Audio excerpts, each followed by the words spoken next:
Perfecto, Ok, listo, ya ya se estamos está grabando. grabando. Adelante. Bueno, muchas gracias. Buenos días a todos. Me da muchísimo gusto estar acá con ustedes. Hoy vamos a tocar tres temas para mí de suma importancia porque engloban mucho de lo que hemos visto en estas últimas 2 semanas. Hace lunes, el maestro Castrejón me permite estar en la clase para hacer un match entre lo que él estaba hablando y lo que vamos a ver el día de hoy.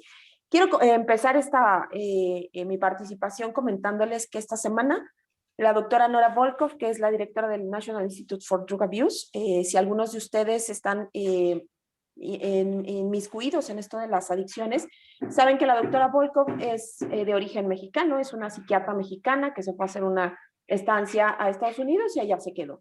¿Cuál es su área de expertise? Las adicciones, específicamente en cannabis, pero el día martes, perdón, no fue el lunes, fue el martes, nos compartió algo que para mí es muy importante compartirles a ustedes. A mí me toca hablarles de prevención, me toca hablarles de la prevención desde la familia y también hablarles de codependencia, que es un término que no me gusta mucho, pero lo vamos a ir desdoblando el día de hoy y es bien interesante. El tema es que la doctora hizo mención de algo que le preguntó el doctor Oscar Próspero. Para quienes no lo conocen, él también es un estudioso de las adicciones acá en México, específicamente cannabis, uno de los promotores de la legalización, desgraciadamente. Sin embargo, el tema es que él preguntaba cómo hacer para evitar justamente los riesgos en los adolescentes. Y la doctora traía al día de hoy una investigación de los años 70 que me parece muy valiosa. En los años 70 hay un experimento que, si ustedes lo buscan en la red, lo van a encontrar como Rat Park, como parque de ratas, en donde se identifica que la mejor manera de prevenir el consumo de sustancias es haciendo o teniendo relaciones interpersonales sanas y positivas. Y esto lo trajo al día de hoy la doctora y me parece muy importante porque ella decía, tenemos que alimentar el ambiente donde están los niños y los jóvenes, que ella es importante. Hizo una diferencia entre México y Estados Unidos. Dijo, en Estados Unidos vivimos una realidad diferente, sin embargo en México tienen una ventaja. En muchos casos, los abuelos están presentes y esto nos va a ayudar a generar un ambiente mucho más sano. Ojo, estamos hablando de una idea, si bien, pues desde la teoría, creo que desde la práctica, las acciones que ustedes hacen como Reintegra, las acciones que hacen ustedes desde la prevención, las acciones que hacen ustedes desde la participación con estos jóvenes en conflicto con la ley es bien importante y ahí fue donde a mí me hizo el match en esta idea, ¿no? En el sentido de cómo hacer un ambiente más sano para que estos jóvenes puedan identificar sus habilidades y si no las tienen, empezar a generarlas. Traigo también a la mano el tema del psicotrauma que lo maneja perfectamente el doctor Castrejón y uno de sus alumnos que tuve la oportunidad de conocer. Y es un tema bien importante. La doctora Volkov inicia comentándonos que no hay que olvidarnos, y eso a mí la parte biologicista, la parte médica, la parte que se puede medir, me gusta mucho. No hay que olvidarnos que la adicción es una enfermedad del cerebro, pero no se queda ahí solamente, ¿sí? O sea, no es una enfermedad del cerebro y así de determinante, no. Nos decía hace 8 días el maestro. Si bien nosotros tenemos la oportunidad de hacerle ver al chico en cuestión y a la familia que no es una historia con principio y fin. O sea, no, esta es una historia que puede ir cambiando. El tema de padecer una adicción, esa es nuestra labor. En algunos teóricos del psicoanálisis, que también estudian adicciones, nos dicen que para ser un padeciente, hace 8 días, el lunes ustedes hablaban mucho de paciente o usuario, técnicamente para mí es un usuario, para ustedes, mis colegas psicólogos, decían son pacientes. Dice el psicoanálisis, para ser paciente tendría primero que padecer lo que está viviendo. Una vez que ya lo identifica como algo que le duele, algo que le molesta, ya es un paciente. Ya podemos pasar a darle una intervención más formal. Y justo ahí es donde nosotros vamos a entrar. Sin embargo, quiero que me ayuden el equipo de psicólogos. Me gustaría, para darle forma a la presentación del día de hoy, me gustaría, por favor, que mis colegas me dijeran, por favor, ¿cuánto tiempo tienen para hacer intervención de familia? Porque eso va a ser un punto importantísimo para la parte de evaluación. Es que justo ahí depende de las medidas legales, ¿no? O sea, Ajá. nosotros intentamos que, o sea, vean digamos, la intervención más allá de la medida legal, que lo vean como una oportunidad personal, ¿no? Pero la verdad es que lo logramos muy pocas veces y generalmente, o sea, la media que tenemos los casos son como 5 meses. Los Ok, menores son 3 meses y con suerte ya un año y cachito. ok, perfecto. Bueno, para mí, ¿por qué es importante esto? Pues porque resulta ser que yo les voy a proponer al equipo de psicólogos, al equipo de trabajo social, hacer una intervención de familia, donde en la carpeta que se les, ya se les mandó o se les va a mandar, eh, pues viene una intervención que mínimo requiere la entrevista que se hizo aquí en México, que se estandarizó y que está muy padre porque da mucha información. Cuando menos requerimos 4 sesiones con la familia. Y yo les pregunto a ustedes y a todo el equipo, porque no solamente son ustedes. Imagínense que el equipo de psicología se va a quedar con el usuario más o menos mes y medio, 2 meses para hacer una evaluación inicial. Y yo le pregunto a todo el equipo, ¿creen que esto sea útil cuando a veces tenemos de 3 a 5 meses? Obviamente no. O sea, esto es una cosa maravillosa para la consulta privada. Esto es maravilloso. Es más, y Julián no me dejará mentir. Julián, buenos días. No sé, no te he visto, pero buenos días. En los centros de tratamiento, el estándar es de 3 meses. La norma dice que puedo tenerlo hasta 12 meses si el psiquiatra me da el visto bueno, ¿no?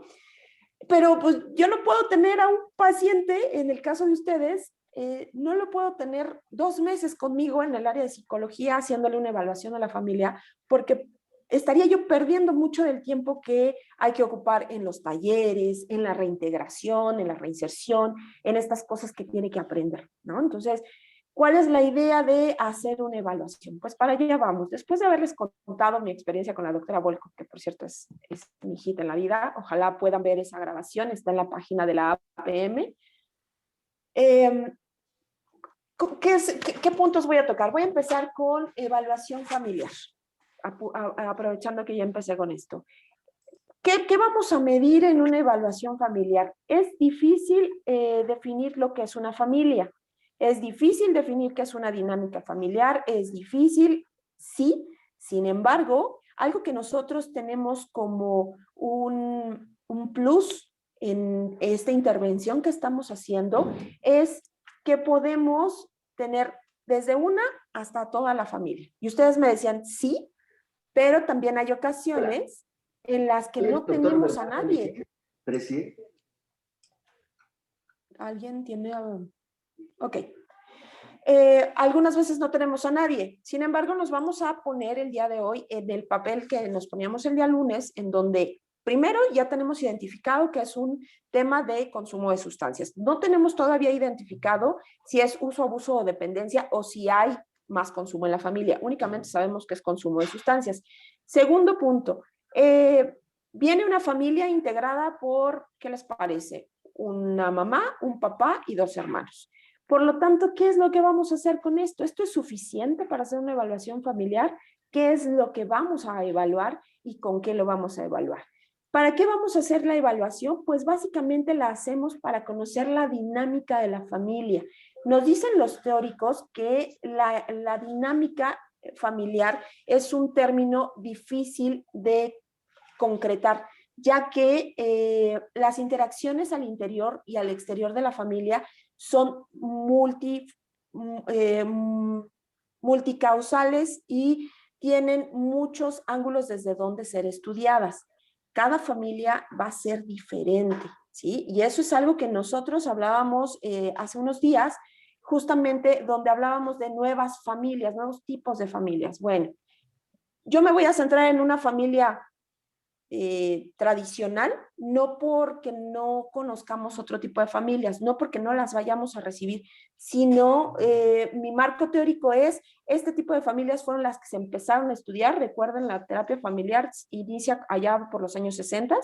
La terapia familiar inicia justamente con usuarios o con pacientes en centros de tratamiento residencial para personas con trastornos mentales graves como la esquizofrenia, y de ahí sacan, la gente que se dedica a hacer esto saca grandes teorías, y vemos cómo la familia muchas veces nos ayuda a enfermarnos, y cómo esta dinámica hay que identificarla para entender al otro que está ahí, pidiéndonos apoyo, pidiéndonos ayuda, o tratando de salir de ese entorno, o salvándolo también, decían el lunes.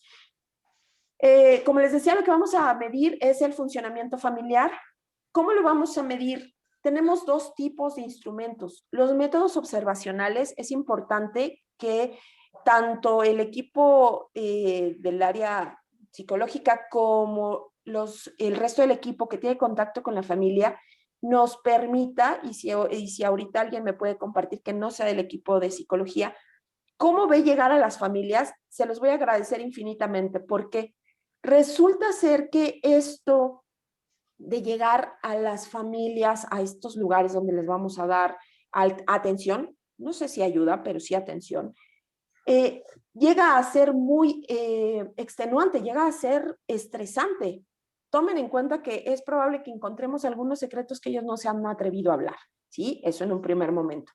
Por eso es importante que nosotros miremos a quién estamos recibiendo, no solo al usuario, no solamente al chico que llegó por un problema con la ley, sino a todo su entorno, y su entorno se nos va a presentar a partir de la familia. Una de las recomendaciones que nos hacían en la formación en terapia familiar, yo les comento, yo solo en terapia familiar solamente tengo un diplomado en CIJ, sin embargo, dentro de una de las maestras nos decía, permítanle a la familia entrar y sentarse donde quieran y como quieran, ya que esto les va a mostrar quiénes son, cuáles son las alianzas, qué tipo de comunicación tienen, quién está en el lugar de quién. Recuerden que a veces en las familias se nos olvida que o sea, sí soy muy cuadrada para algunas cosas, chicos, pero a veces la teoría nos ayuda para entender las dinámicas, ¿no? Aquí es importante ver, y no hay que olvidar que la familia va por niveles, ¿sí? El nivel más alto es el de papá y mamá, y los hijos están acá abajo, y a veces los hijos están acá arriba y los papás acá abajo, o a veces se mezclan y somos familias bien interesantes. Entonces, es importante recordar con qué instrumentos cuento, con métodos observacionales que voy a hacer yo, y mi juicio y la manera en la que yo voy a interactuar con esa familia. Ojo, por eso es bien importante que todo el equipo platique de estos casos, porque no siempre vamos a ver lo mismo. ¿Con qué otro instrumento contamos? Con los instrumentos autoaplicados. Dice la teoría que en los años 60, cuando empiezan las investigaciones, se elaboran una serie de instrumentos autoaplicados. Sin embargo, identifican que estos tienen un sesgo importante. ¿Cuál es el sesgo? Que las familias nos van a permitir ver lo que ellos quieren que nosotros veamos, ¿no? Nos van a decir, todo en la familia funciona perfecto, y no vamos a encontrar, pues, ¿por qué tenemos un chico en conflicto con la ley, ¿no? O un familiar en conflicto con la ley. Sin embargo, detrás de esta perfección puede haber mucha información. Y justamente el día de hoy, dame un momento, Saraí. Y justamente lo que tenemos que hacer, pues, es justamente verlos y darles... Edgar está en espera. Dame un segundo, Edgar. Permítanme un momento, chicos. Es que Edgar está en la sala.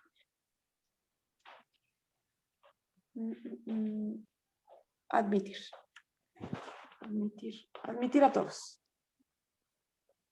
Listo. Pues yo le puse que van a ingresar todos. Muchas gracias.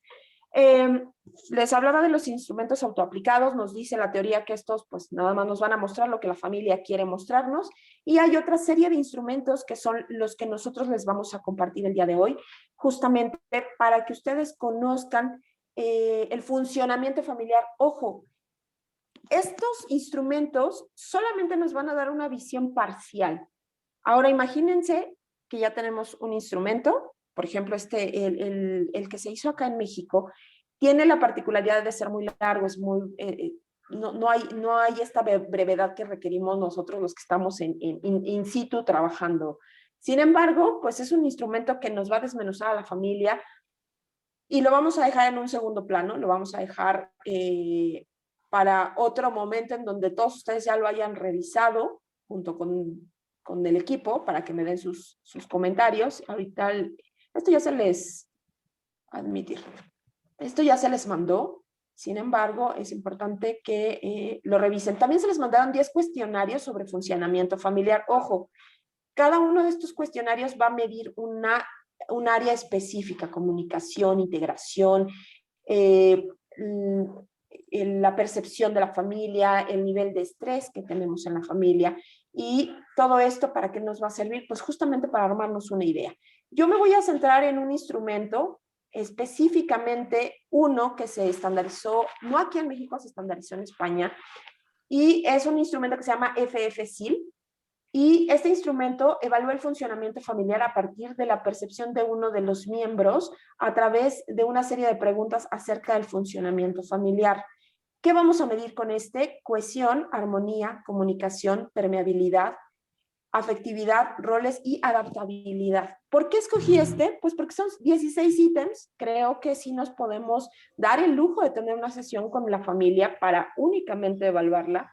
Creo que sí podemos tener desde 1 hasta 3 miembros, hasta 4 en una sesión, y no mes y medio o 2 meses, ¿no? Porque a veces eso es muy complicado, tanto económicamente como en espacios. No sé cómo están en Reintegra, no sé cuáles sean sus espacios, pero en ocasiones, bueno, y más ahorita con la pandemia, para reunir a una familia, pues necesitaríamos un aula bastante grande.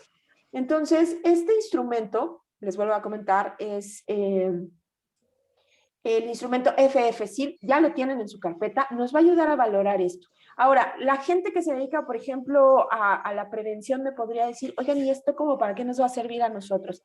Bueno, desde la prevención, ustedes ya están captando niños, niñas, adolescentes, familias, adultos, y será bien interesante saber cómo creo yo que me comunico con mi familia, que es uno de los puntos a tratar cuando hablemos de prevención, la comunicación. O cómo pongo límites. En este caso, la permeabilidad tiene que ver con los límites y con las reglas.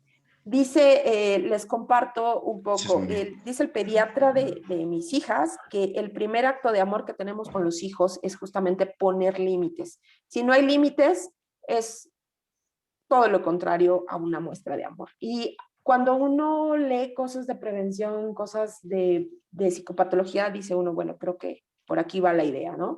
O al menos desde, yo les comparto mi punto de vista. El tipo de cohesión que tiene la familia, es decir, cómo están también los límites entre las personas, cómo es que mamá se comunica con papá, pero al mismo tiempo esta comunicación genera una interacción entre todos los miembros, o cómo un hijo, a veces solemos decir, bueno, el consentido, o como mejor lo decimos en adicciones, el chivo expiatorio, que podríamos pensar es el rival más débil, y sin embargo no lo es el rival más fuerte, es el que está cargando con una historia familiar impresionante que posteriormente vamos a ir viendo nosotros cómo esa historia nos va a dar mucha información de por qué estamos ahí. Decía el doctor Mario Bejos Lucero también, terapeuta familiar, él nos decía, los chicos no nos dicen estoy consumiendo porque sí, ellos nos van dejando pistas, nos van diciendo mamá, papá, hermana, tío, aquí estoy, ¿no? Tocábamos en esa ocasión el tema de un chico que va dejando trazas de cannabis por la casa, ¿no? Hoy fumó en el baño, mañana había fumado en la cocina, la pipa se le olvidó en la sala, y decía el doctor, esto es una llamada de atención, esto es un, por favor, alguien voltéenme a ver, y ya la intervención, eso ya es diferente, ¿no? Pero sí es importante que sepamos que también las conductas disruptivas tienen un porqué. Primero, yo lo pondría en un nivel biológico. Sabemos que el cerebro tiene daños a nivel orgánico importantes a partir de las carencias, tanto emocionales como económicas. Ojo, las carencias emocionales, la carencia de un abrazo, de un beso, del holding de las mamás o de los papás o del cuidador, eso ustedes espero que ya lo hayan podido ver, y si no, sería interesante que lo veamos. Hay imágenes por resonancia magnética, que es como una de las maneras de ver el cerebro, y tenemos una disminución en la corteza prefrontal, que nos hablaba también el maestro Castrejón, y recuerden que aquí en los frontales pues está el juicio. Entonces imagínense un niño sin amor o una niña sin amor tiende a tener muchos más áreas de oportunidad para desarrollar tanto enfermedades, enfermedades mentales, como es la depresión y como es la ansiedad, así como trastornos por abuso de sustancias o otro tipo de trastornos.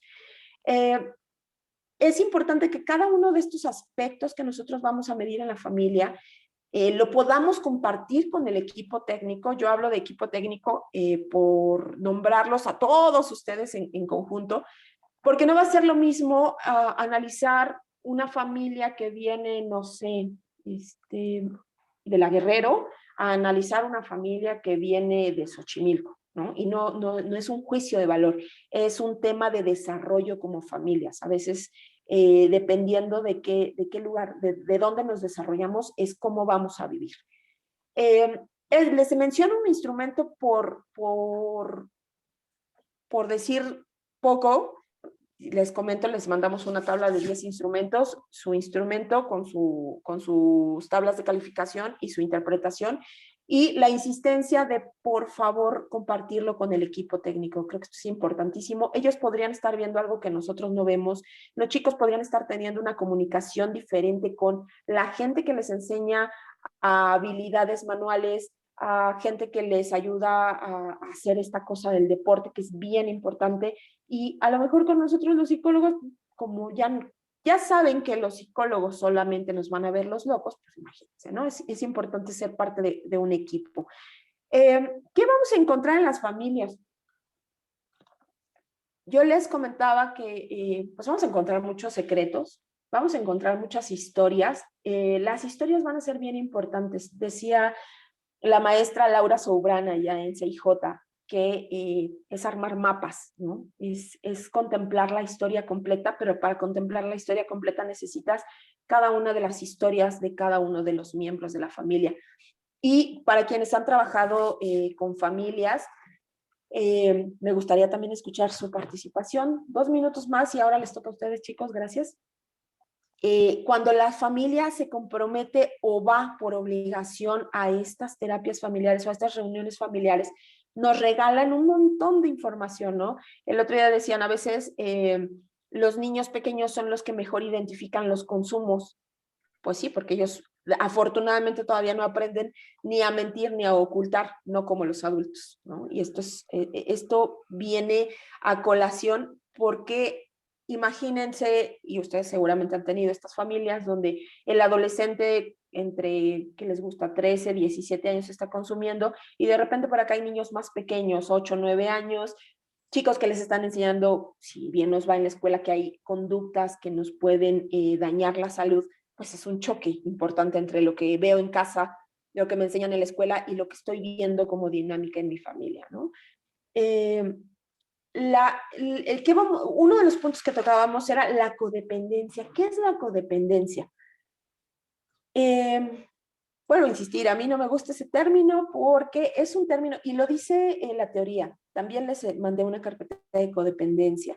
Dice la teoría que es un término acuñado en los grupos de AA. No por eso es malo ni es bueno, simplemente es un término. La ciencia lo adopta como propio para entender cierto tipo de fenómenos que suceden básicamente en la familia de quienes consumen sustancias. Y nos dicen que en el trabajo con las personas que consumen sustancias, vemos que la familia, quienes están alrededor, llámese pareja, llámese madre, padre, tienden a tener límites poco claros. Y también algo que nos va a llamar, bueno, que llama mucho la atención, es que cuando el usuario de sustancias empieza a tener un desenvolvimiento diferente, empieza a recobrar ciertas habilidades, tanto sociales como cognitivas, si es que se puede, ojo, eso también va a ser bien importante que identifiquemos, que, que, que, que, que pues, qué aspectos cognitivos ya están dañados, que no se van a recuperar al 100%, pero que sí podemos hacer mucho, por ejemplo, con esta parte lúdica que ustedes hacen, ¿no? Nos dice, por ejemplo, que cuando empezamos a ver cambios en el usuario de sustancias, vamos a ir viendo cómo la dinámica en la familia cambia y esta empeora. Pueden generarse muchos conflictos al interior de la familia y al generarse conflictos, lo que el consumidor de sustancias que estaba avanzando, que probablemente ya no estaba consumiendo, va a regresar a sus viejas pautas de comportamiento para darle equilibrio a la familia. Ojo, esto a veces es a simple vista, a veces necesitamos tiempo para conocer tanto al usuario como a la familia. Sin embargo, recuerden acá algo importante. Ustedes tienen bien poquito tiempo para hacer una intervención. Hola, Lolo. Lo más formal que se pueda, pero también recordar que hay que sacarle el mayor provecho, por favor. Ahora bien, antes de pasar al tema de la prevención, me gustaría saber si alguien tiene alguna duda o si alguien quiere participar, si no, para empezar a preguntarles yo cosas, por favor. Hace un ratito le pedí al equipo, a mis colegas que no participaran, sería interesante escuchar la experiencia de que han podido observar el resto del equipo técnico. Es bien importante lo que ustedes observan, es bien importante la interacción que ustedes tienen. Chicos, por ahí hay gente que hace cosas en comunidad también. Hace 8 días, el lunes tuvimos una participación bien interesante. Alguien que se anime a participar, por favor.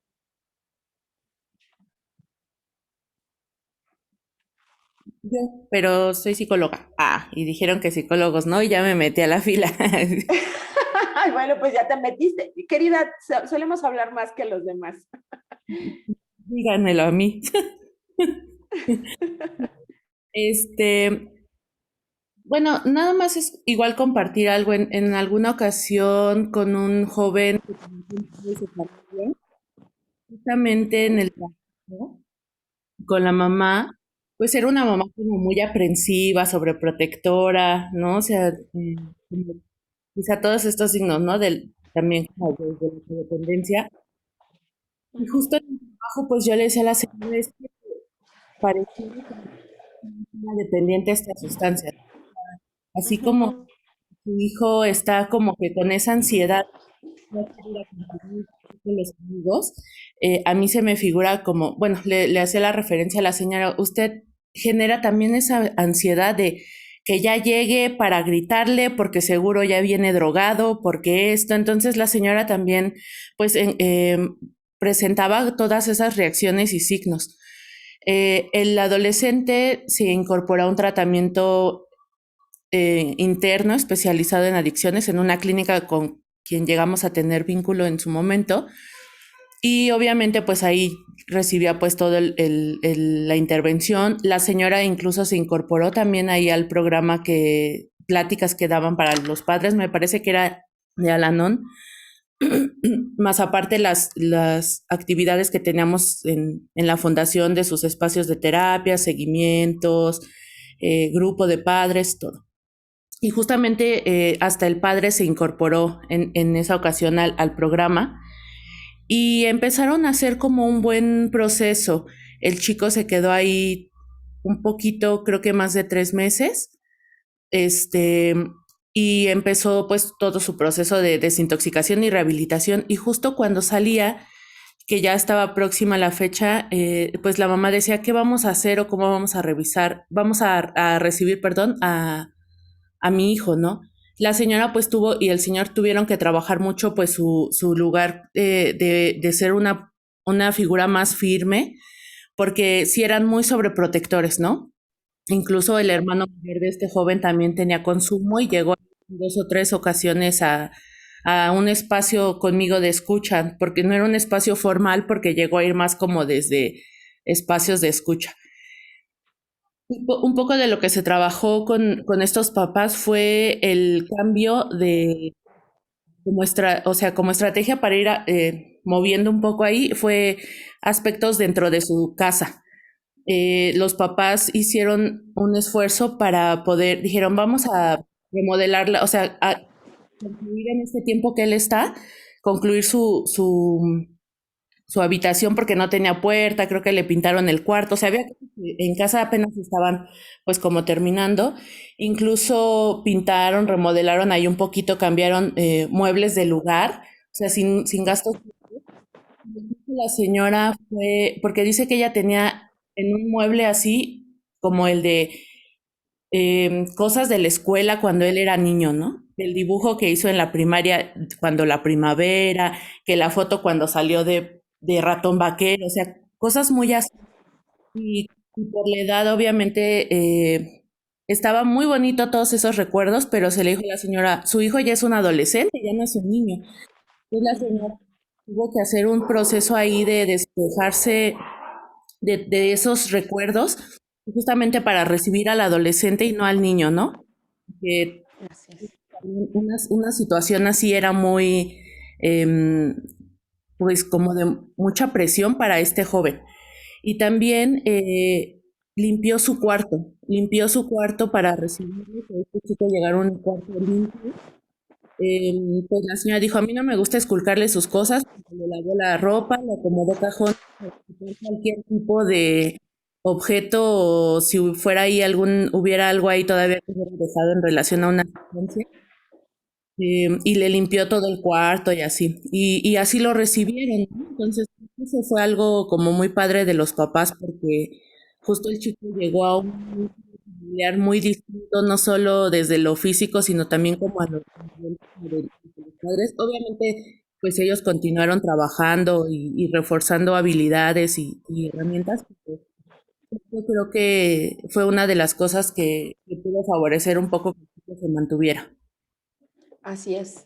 Sí, y te agradezco mucho tu participación. Creo que aquí hay algo bien importante. No, tú nos estás compartiendo algo donde la familia se movilizó, se acomodó de tal manera que vio sus propias, sus áreas de oportunidad, las explotó y no buscó más allá, ¿no? En algunas ocasiones creemos que las adicciones tienen que ver con dar, y no, muchas veces la adicción tiene que ver con limitar, tiene que ver con aprender de límites personales y hacia los otros, de mí para ti y de ti para mí, ¿no? Entonces, esta parte donde me regalas esto de la historia, donde dices, la mamá dice, no le esculco sus cosas, ahí les voy a, y muchos de ustedes seguro ya lo saben, recuerden que una de las primeras recomendaciones que le vamos a hacer a la familia es que justo el espacio que ocupaba el adolescente o el usuario en cuestión se tiene que limpiar, se tiene que identificar, fíjense, esa es una de las primeras tareas de la familia, ir a ver qué estaba pasando con el adolescente o con el usuario mientras yo pensaba que él estaba bien, ¿no? Yo en los residenciales donde yo he estado, se encuentran unas historias impresionantes, ¿no? Porque, pues de entrada nosotros los recibimos o los recibíamos con ropa y era revisarles la ropa y entre la ropa encontrabas millones de cosas. Pero cuando los papás hacían esta dinámica de ir a revisar a casa y poner orden a esa habitación o a ese espacio que ocupaba el usuario, se encuentran cosas que la misma familia no puede creer, ¿no? O sea, vamos a encontrar un montón de historias que sería bien interesante que nos pudiéramos empezar a contar entre nosotros para identificar cómo esto nos va a impactar en nuestro trabajo, ¿no? Dice el maestro Hugo Gómez, él es especialista, él es terapeuta familiar, especialista en adicciones y especialista en género, y él decía cómo nuestro ECRO nos va a decir desde dónde vamos a partir y para trabajar la terapia, para trabajar las intervenciones, ¿sí? Porque acuérdense que hay una diferencia muy grande entre intervención y espacio de escucha, y terapia. O sea, por lo regular nosotros en estos espacios con tiempo tan limitado, lo que hacemos es darles un espacio de escucha. Es muy raro que les demos algún otro tipo de intervención. Sí podemos hacer terapéutica, claro, por supuesto, pero va a ser muy breve. ¿Ok?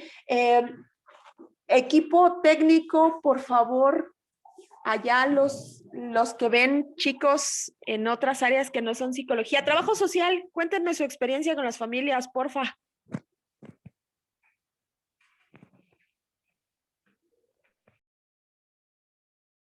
Hola, buenos días. Hola. Bueno, ¿me oyen? Ok, es que como que últimamente he tenido problemas con el micrófono y no se escucha, entonces quería comprobar. ¿Me escuchas bien? Gracias. Sí, efectivamente nosotros desde el área de procedimiento, sí, está conformada por psicólogos y trabajadores sociales. En el caso de la perspectiva de trabajo social, sí es una cuestión en la que en el primer contacto que se tiene con las familias y los adolescentes, pues existen una variedad de emociones y de sentimientos que llegan. Llegan desde enojados, desde molestos, desde apenados, desde con miedo, desde temerosos, en fin, son muchísimas las emociones con las que llegan los usuarios y que nos toca a nosotros, pues en la mayoría de los casos, pues recibirlas. Nos toca que nos griten, nos toca ¿cómo se dice? Que se desfoguen, que se desahoguen con nosotros, que porque el defensor le dijo, que porque el juez no le escuchó esto, que porque ya es mucha la medida, que él pedía 3 meses y le dieron 8, en fin, son como muchísimas las cosas que nos toca y bueno, obviamente es escuchar porque es parte de esa necesidad que tiene el usuario. Entonces es como también brindarle esa contención, ¿no? Y demostrarle al usuario que pues no está solo ni no está sola, ¿no?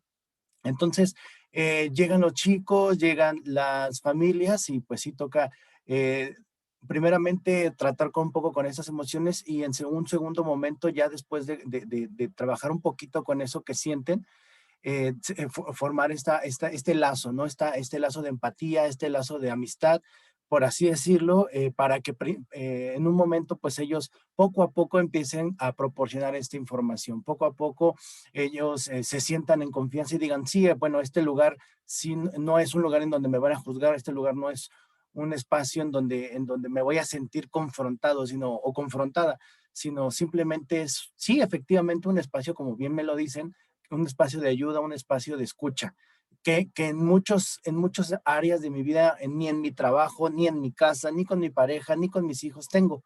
Entonces, el que tú le demuestres que este es un espacio para eso y es un espacio que tal vez no están acostumbrados porque pues es muy difícil que estén acostumbrados a un lugar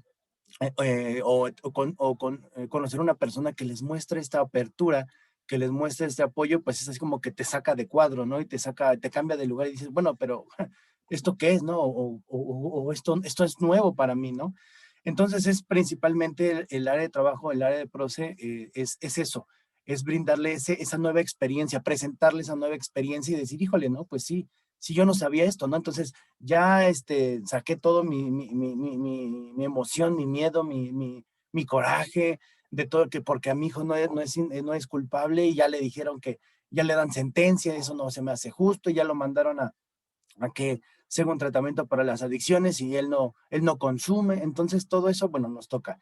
Y en un segundo momento, sí, efectivamente dentro de estas entrevistas que realizamos, sí, efectivamente salen muchas cosas que las familias muchas veces no comentan ni con el esposo, ni con los hijos o con la esposa, ¿no? Y ya estamos hablando pues, de las infidelidades, estamos hablando en muchos casos, bueno, no en muchos, en algunos casos de abuso sexual, de acoso sexual, incluso de algunas cuestiones relacionadas también con las adicciones, ¿no? En el caso del papá, en caso de la mamá, que no saben que sus hijos consumen, ¿no? Que no sabe que probó, que todavía lo hace, que lo hace escondidas y demás cosas, ¿no? Entonces, sí, efectivamente, nos toca a nosotros recabar toda esa información, brindar esa contención inicial y principalmente eso, que desde ahí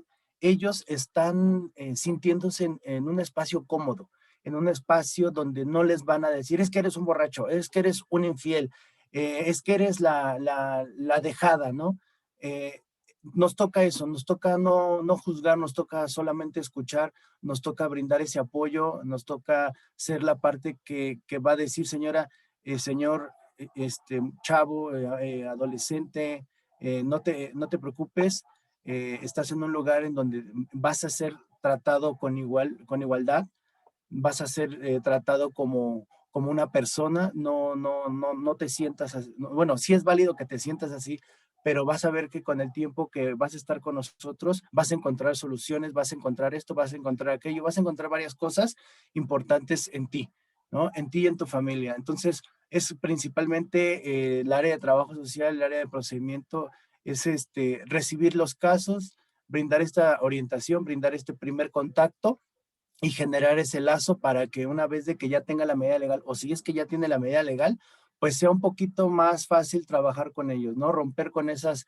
resistencias con las que vienen para que sea un poquito más fácil trabajar ya en la medida legal, si es que la traen, pues sea más sencillo. Entonces, bueno, eso es a grandes rasgos, a muy grandes rasgos lo que se ocupa, pues, o la visión, ¿no? Que tiene Trabajo Social aquí en la Fundación. Wow, qué gran trabajo hacen. Muchísimas gracias. Creo que ustedes también tienen mucho contacto con la familia, ¿verdad? Sí, pues como te menciono, pues es el primer contacto que donde llegan, donde los mandan del tribunal o donde salen de Sullivan, llegan pues con nosotros. Entonces, como te digo, el área de procedimientos sí hay psicólogos, trabajadores sociales, entonces pues a los dos nos toca y bueno, nos toca ser parte de este trabajo inicial.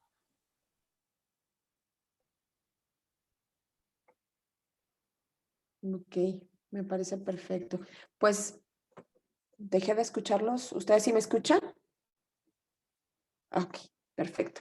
¿Alguien más que nos quiera compartir su experiencia con la familia, por favor? Alguien que no sea parte del equipo de trabajo social, de psicología, sino que sea parte de este gran equipo que ustedes tienen para trabajar con los usuarios. Yo les decía hace poco el taller de tejido. Ahorita ya, una disculpa, estaba yo con el teléfono, ahorita que ya pude con la computadora. ¿Cómo el tejido?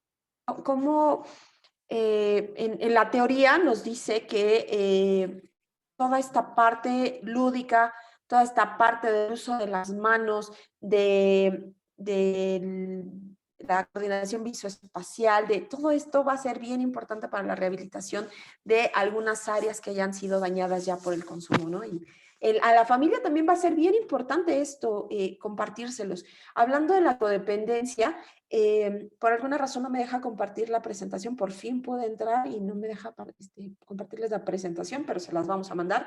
Hablábamos de la codependencia como justamente está lo que nosotros podemos identificar en algunos familiares o en toda la familia, cómo de repente se comportan como si también consumieran sustancias. Ojo, hay ocasiones en que al interior de la familia también se consumen sustancias, se normaliza el consumo. El lunes lo mencionaban, como pues esto no es mal visto, finalmente lo estamos haciendo todos, ¿no? Y estos comportamientos también tienen mucho que ver con el desconocimiento de las consecuencias. La normalización tiene que ver con el desconocimiento de las consecuencias. Vamos a tener que ser bien claros. Tenemos una intervención muy breve, 6 meses máximo, 8 meses, 9 meses con un usuario. Y en este tiempo, vamos, trato de magnificar el trabajo que ustedes hacen y es mucho. Porque hacer conciencia de enfermedad con el usuario de sustancias, más hacer conciencia de enfermedad con la familia y luego hacer un match para que hagan cosas en común para mantener al usuario sin consumo la mayor cantidad de tiempo y posteriormente iniciar un proceso de rehabilitación. Ojo, quienes están acá pues que son mis colegas, saben que una cosa es la rehabilitación y otra cosa es el tratamiento y otra cosa va como por pasos. O sea, esto no todo es, ya dejaste de consumir y tan, no. O sea, tiene todo un proceso. Dentro de este proceso existe la necesidad de informar a la familia que este chico o esta persona en cuestión puede ya tener secuelas por el consumo, ¿sí? De repente no sé cuál sea su experiencia de ustedes, ya para terminar esta parte, en cuanto a la escuela. Por ejemplo, en residencial lo que a mí me... Y era como de, no, espérame, o sea, hay que reinsertar al chico a la familia, hay que hacer un proceso completamente para identificar cómo va a regresar a la escuela, cuáles son los límites, cuáles son las reglas, y la familia no, que regrese. Y obviamente muchos de ellos fracasaban no porque no quisieran, no porque no trajeran la motivación necesaria, sino porque hay que ser conscientes de que las drogas no acarician. Esto es una frase muy usada entre la gente que consume. Las drogas no acarician, las drogas al principio y al final van a generar una consecuencia física y emocional. Ahora, ¿qué hacen ustedes en esa parte? ¿Cómo evalúan a los chicos para saber qué áreas están afectadas? O cómo le hacen, por ejemplo, para que la gente de los talleres nos digan, oye, este chavo, pues por más que puede, no, por más que quiere, no puede. ¿Cómo integran esa información? Alberto, cuéntame, tú el lunes estuviste participando muy, hoy casi te me duermes. Vamos por un café. Sí, dime. ¿Cómo hacen para identificar estas áreas donde el usuario ya sus habilidades ya no están completas? ¿Cómo hacen para compartirlo con la familia? ¿Y qué experiencia tienen cuando le dices a la familia, esto ya no es reversible? Pues bueno, a mí cuando me ha tocado ese tipo de situaciones, no es que sea reversible, porque te soy sincero, nunca me ha tocado una situación en donde diga yo, ya está muy, muy, muy, muy mal. En dado caso de yo dar un diagnóstico así, pues tendría que tener algún diagnóstico médico, clínico, en donde me diga que hay un daño ya a nivel neuronal, a nivel cognitivo, etcétera, etcétera, ¿no? Pero ya cuando hay, por ejemplo, me tocó un chico que sí tenía una dificultad muy, muy, muy extrema en la adquisición de aprendizaje, ¿no? Entonces, pues sí era una situación difícil porque cada vez y no era falta de interés, literalmente, porque exploré incluso esa área, exploré varias cosas. De hecho, antes de decirle yo algo a la familia, intento como descartar muchísimas cosas, ¿no? Que la falta de interés, que la disposición, ta. Entonces el chico sí tenía un problema de aprendizaje pues severo, y cuando le haces la devolución a la familia, yo siempre trato por lo menos de no hacerle como muy fatalista, ¿no? Así como tipo, no, pues aquí se quedó, ya no va a seguir para adelante, sino más bien encontrar como posibles soluciones. Primero indagar con la familia, si ellos habían notado esto, ¿no? Si ellos habían visto este problema con anterioridad, si ya lo habían platicado, etcétera, etcétera, en dado caso de que exista algún tipo de daño a nivel cognitivo. Si me dicen que sí, pues bueno, empiezo a indagar un poco más de la historia con la familia. Si no, pues bueno, también les propongo ciertas alternativas, así como tipo, bueno, esto es algo del proceso, de aprendizaje, de las personas. Empiezo como a desglosar ahora así como pollito desmenuzado todas estas partes para que la familia también logre tener una visión completa de lo que yo estoy ahora sí pues viendo, ¿no? De una visión completa de todo lo que se trata, más bien de todo lo que yo he tenido en el tratamiento, para que a partir de ahí podamos tener posibles soluciones, ¿no? Obviamente también tengo que ver la disposición de la familia, si la familia está dispuesta a ayudar al adolescente, porque creámoslo o no, hay familias que dicen, pues sí, así se va a quedar y mejor, porque yo lo quiero como albañil, como obrero, no digo que sea malo, pero también lo limitan como en ese tipo de cosas. Si la familia está muy en disposición, pues bueno, se trata, ¿no? Tratas de darles alternativas, trata de darles algunos actividades dentro de casa para poder subsanar este tipo de deficiencia o este tipo de limitación. Entonces, así es como yo he estado tratando este tipo de dificultades dentro del tratamiento.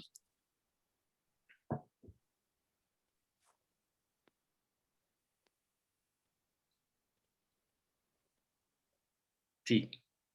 Ok. Vale, pues muchas gracias por tu participación. Gracias. Y lo que me toca ahora, yo no quisiera insistir en la codependencia, pero creo que es importante identificar ¿Con qué contamos y hacia dónde vamos? Disculpe, Entonces, maestra, vale. se oye con eco, la oímos 2 veces, no sé Espérame. si sea por sus 2 dispositivos. Déjame ver, espera.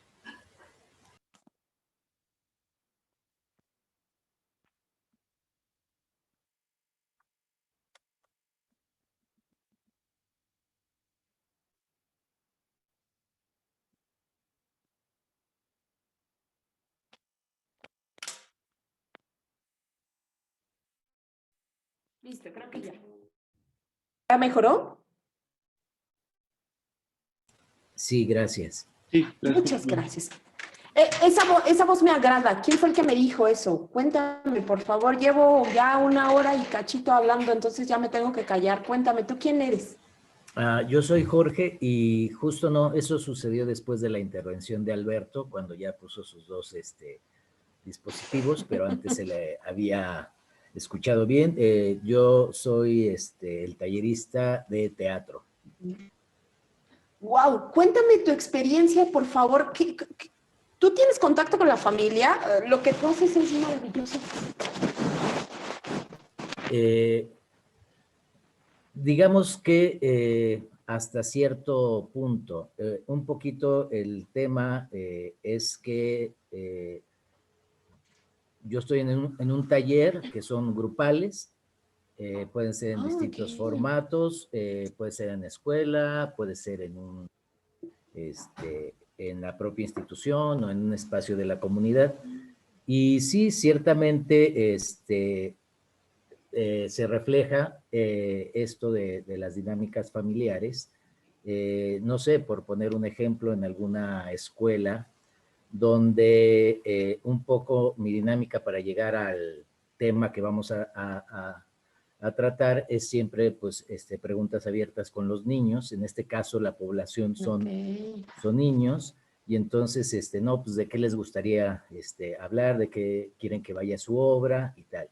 Y entonces en algunos casos, voy a hablar de solo un ejemplo de cómo llegamos a esa, se llamó El silencio de Chuchito, y entonces el tema era el acoso escolar.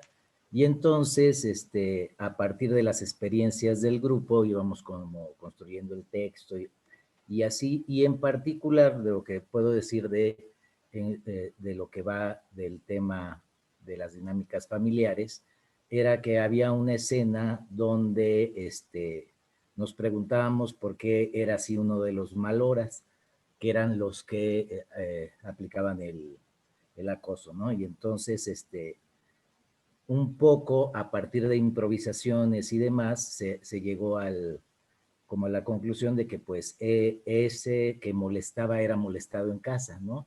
Era desatendido y así. Entonces, en alguna escena, uno de los chicos propuso yo les decía, es que el papá está viendo la televisión, está viendo el fútbol, y entonces llegas a pedirle los materiales de la escuela y él no te va a atender y tal. Y se fue como construyendo, y uno de los niños dijo, sí, y es que aparte estaba tomando, ¿no?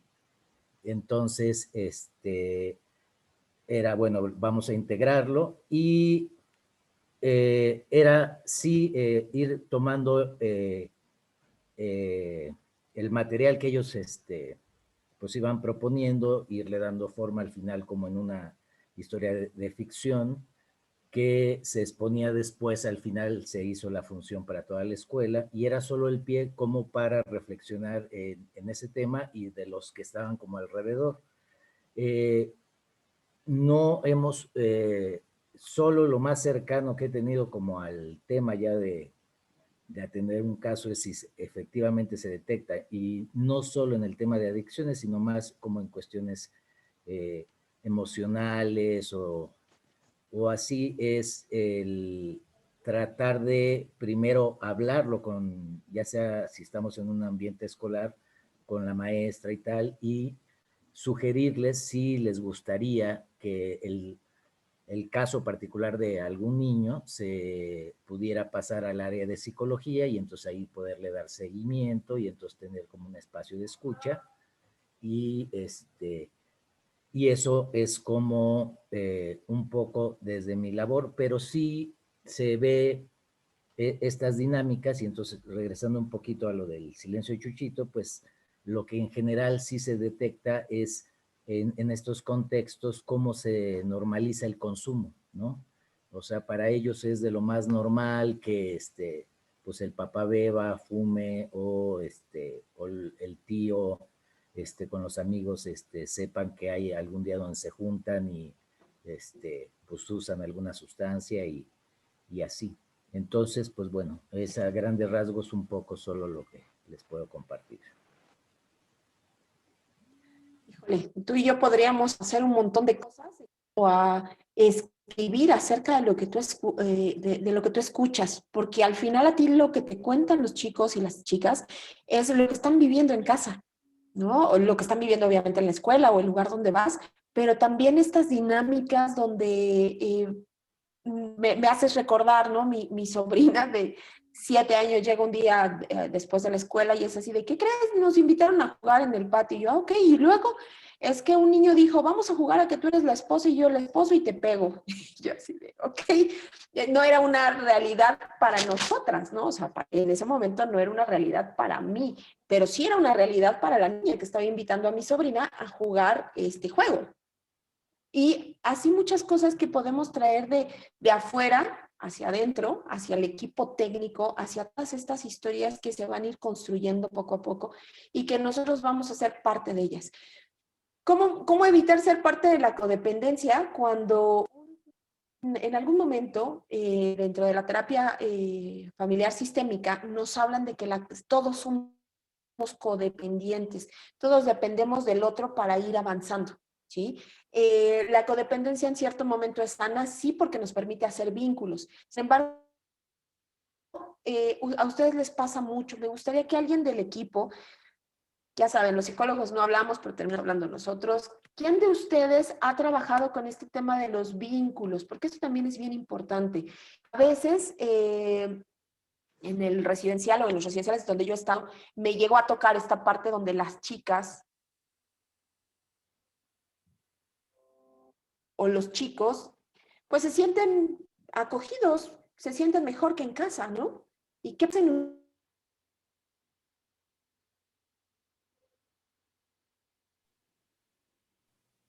¿Qué les ha pasado? ¿Qué Tu micrófono se ustedes cuando apagó. en reintegro? Creo que se fue, ¿no? No, más bien la sacó, yo ya no la veo ni la oigo. Es que yo sí la escucho conectada, pero más bien de ahora sin Apagó imagen. el micrófono, ¿no? Ahí No está, sé. ya regresó. Según yo, cambió de dispositivo y en el otro no la escucho. Ajá. Mm. A ver, por favor.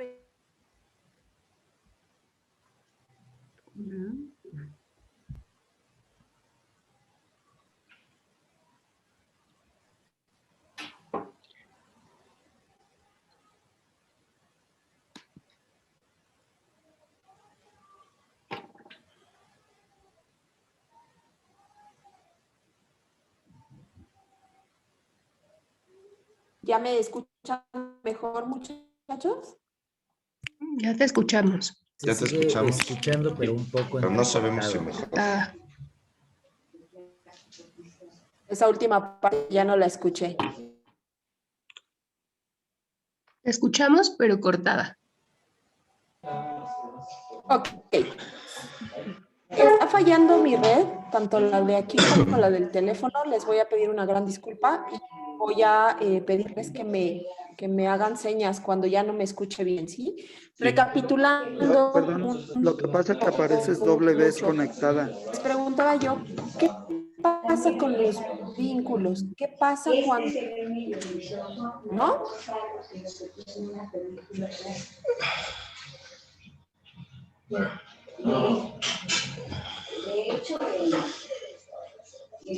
Ya siéntate, Serena, ya llevas 3. Ok.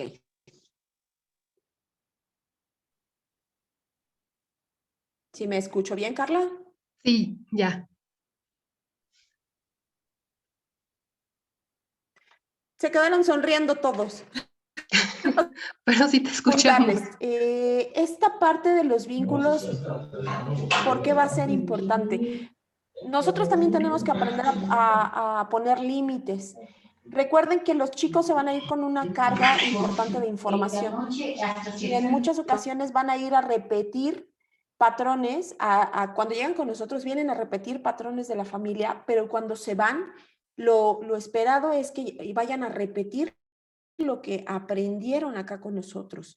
Por eso era tan importante la insistencia, o para mí, desde mi formación, es bien importante el tema de las habilidades de la vida. Porque justo ahorita que empezamos a ver prevención, vamos a ver cómo justo son lo que los papás tendríamos que estar fomentando en nuestros hijos y muchas veces, pues, en habilidades para la vida, ¿no?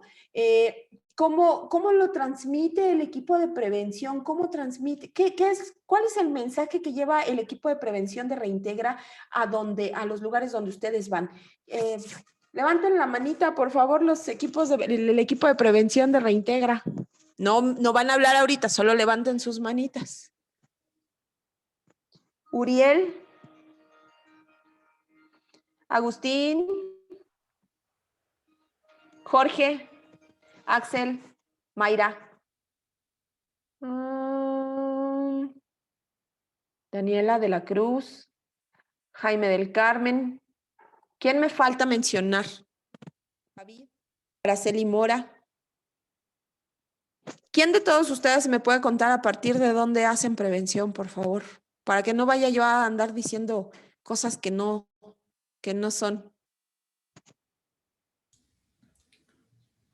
Hola, hola. Pues bueno, soy Uriel Quiroz. Carolina González tiene su manita levantada. Carolina, cuéntame, por favor. ¿Desde dónde hacen prevención? ¿Cuál es el marco teórico de la prevención que ustedes hacen? ¿A qué me refiero con marco teórico? ¿Cuál es mi objetivo cuando voy a un lugar o cuando traigo gente? Hola, buen ¿Cómo día. trabajan, Carolina? Hola, buen día. Levanté mi manita, porque era ¿cómo se llama? La reacción. Pero igual pues te comento y si quieres que Uriel ya tenía como la participación y yo lo complemento. Okay. No, dale, está bien. No pasa nada. Okay. No, ya tenías toda la palabra, yo te complemento. Échale. Pues mira, nosotros abarcamos este trabajo de la prevención, como ya lo mencionó Jorge, tenemos trabajo en centros, en la sede, en la colonia Guerrero. Yo pertenezco al programa de organización y participación comunitaria. Nosotros también incursionamos o inferimos en comunidad y en escuelas. Pues bueno, nosotros a veces, por ejemplo, no sé, en secundarias, llegamos a un grado en donde pues la prevención es ambigua, porque pues ya muchas cosas han sucedido. Nosotros vamos sobre la prevención, no sé, de violencias, consumo de sustancias, acciones, actitudes disruptivas, ¿no? Entonces muchas veces ahí ya sucedieron algunas cuestiones, pero también desde el trabajo, no sé, de primaria, creo que ahí es donde tenemos un espacio más amplio para iniciar con la prevención. Trabajamos con niñas, niños, donde pues muchas veces estas actitudes aún todavía, aunque han sido observadas o están en el ambiente, no se caen en esas acciones. Y no sé, últimamente también trabajamos con primaria alta, cuarto, quinto y sexto grado, ahora ya vamos primeros, segundos y terceros. Entonces creo que ese es un buen espacio, nicho para comenzar este trabajo preventivo hacia la esfera que se quiera llegar. Y pues bueno, en comunidad también nos encontramos con diversas situaciones, ¿no? Hay en comunidades más heterogéneo, porque pues bueno, hay distintas situaciones, pero también pues estos, digamos, personas, ¿no? De temprana edad con la que podemos comenzar un trabajo preventivo. Es así principalmente por donde le damos y pues bueno, tenemos, ahorita ya Carolina retomará la palabra, distintas metodologías y maneras de llegar, de hacer ese trabajo pues. Ok, gracias. Carolina. ¿Sí, me escuchó? Voy. Te escuchas perfecto. Ok, bueno, pues nosotros realmente hacemos prevención primaria, lo que vamos a dirigido pues a ¿cómo se llama? Ahora sí que a prevenir los diferentes factores de riesgo en lo que están los niños y en su contexto, ¿no? Afortunadamente en algunos casos su contexto favorece porque van a la escuela, tienen un medio de contención que pues tienen un tutor y por parte de la escuela pues ahí está el medio de contención. En otros casos pues su familia no es como el mejor contexto, pero pues siempre hay alguien que está al lado de ellos, ¿no? Ya sea la abuelita, ya sea el papá o ya sea la mamá, el tío o alguien que los pueda dirigir. Regularmente utilizamos una metodología que se llama saber y no saber, donde nosotros nos acercamos a ellos y pues formamos espacios de reflexión. Nosotros llegamos primero, indagamos qué saben sobre cierto tema, sobre, no sé, hablemos sobre cuestión de riesgos en sexualidad, riesgos en consumo de sustancias, y a partir de ese sondeo nosotros hablamos sobre el tema. Espérame tantito que se me está aquí. Muy bien. Hablamos sobre el tema y pues ellos a través de sus experiencias nos van contando qué es lo que saben y cómo lo van dirigiendo. Entonces, primeramente hacemos eso y ya después sobre ese encauce nosotros, pues con toda la información que tenemos o lo que investigamos, pues ya le hacemos llegar a los niños la información de una manera más sutil y con un lenguaje más apropiado para ellos.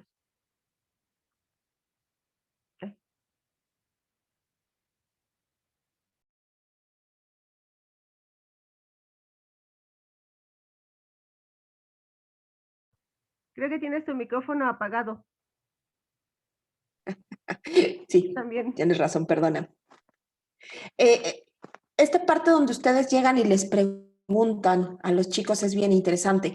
Al igual que esta parte donde, bueno, llegamos y en ocasiones ya hay problemas. ¿Qué podemos hacer ahí, no?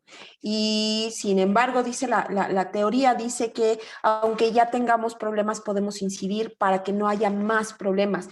Que justamente eso pasa con las adicciones. Una vez que llega una adicción, decía un psiquiatra en el Fray Bernardino hace 20 años que estaba yo estudiando, decía él, adicto y adicto. Sí, y eso es una idea que yo les comparto a ustedes. Desde ahí está mi formación. Una vez que la adicción está en la persona, una vez que ya tiene una adicción, esta no se quita. Justamente por eso esta persona tiene que estar constantemente en terapia, en grupo, tiene que estar la familia haciendo movimientos para entender qué está pasando con su familiar y todas estas cosas. ¿Suena determinante? No, porque justamente es ahí donde la labor de la familia y el acompañamiento va a ser muy, muy importante. ¿Cuándo termina la rehabilitación de un usuario? Un usuario, dice el NAIDA, y si por ahí alguien me corrige, se los voy a agradecer. El NAIDA dice que después de 5 años de estar en considerada. Recuerden que las adicciones...